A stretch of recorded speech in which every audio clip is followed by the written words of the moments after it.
రాయలసీమలోని కరూరు జిల్లాలను అభివృద్ధి చేయడానికి జగన్ సర్కార్ శ్రీకారం చుట్టింది. కర్నూలు జిల్లాను ఇండస్ట్రియల్ హబ్గా తీర్చిదిద్దేందుకు అడుగులు వేస్తోంది. చిన్న పెద్ద పరిశ్రమలను జిల్లాలో ఏర్పాటు చేయడానికి చాలామంది ముందుకు వస్తున్నారు. ఇక ఉద్యోగాలు, ఉపాధి కోసం ఎవరూ ఎక్కడికి వెళ్లాల్సిన అవసరం లేదంటోంది రాష్ట్ర ప్రభుత్వం. కర్నూలు పారిశ్రామిక హబ్పై ప్రత్యేక కథను ఇప్పుడు చూద్దాం.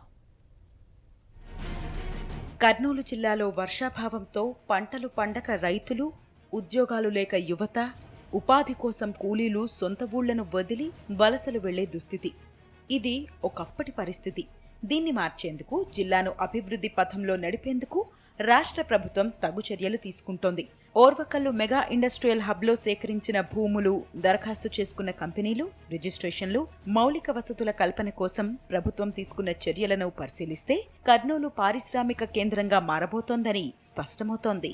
పారిశ్రామిక అభివృద్ధికి 33,000 ఎకరాల భూమిని సేకరించాలని సర్కారు భావించింది. ప్రస్తుతం 10,900 ఎకరాలు సేకరించింది. ఈ భూములలో పరిశ్రమలు నెలకొల్పడానికి చాలా కంపెనీలు దరఖాస్తు చేసుకున్నాయి. జైరాజ్, జైన్ ఇరిగేషన్ లాంటి కంపెనీలు నిర్మాణ పనులు సైతం ప్రారంభించాయి. పారిశ్రామిక వాడలో మౌలిక వసతుల కల్పనకు ప్రభుత్వం ప్రత్యేక శ్రద్ధ తీసుకుంటోంది. అందుకే చాలా మంది ప్రభుత్వంపై నమ్మకంతో పరిశ్రమలు నెలకొల్పడానికి ముందుకొస్తున్నారని ఏపీఐఐసి అధికారిని చెబుతున్నారు. ఇంకొక 10,000 ఎకరాలు మెగా ఇండస్ట్రియల్ హబ్ కొరకు ఓరకల్ మండల్లో చేస్తున్నాము. అందులో జయరాజ్ ఇస్పాట్కి ఆల్రెడీ 400 ఎకరాల పైన ఇచ్చి ఉన్నాము. వాళ్ళు బాగా పరిశ్రమని ముందుకు తీసుకెళ్లేకి తగిన కన్స్ట్రక్షన్స్ అవన్నీ చేస్తూ ఉన్నారు.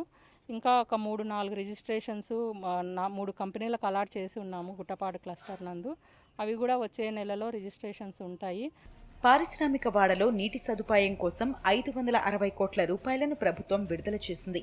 అన్ని వసతుల కల్పనకు ప్రభుత్వం పెద్దపీట వేయడంతో చాలా మంది ఇక్కడ పరిశ్రమలను నెలకొల్పేందుకు మొగ్గు చూపుతున్నారు. ఇక్కడ ఏపీఐసి బ్రాహ్మణపల్లిలో మాకు ప్లేస్ అలాట్ అయిపోయింది.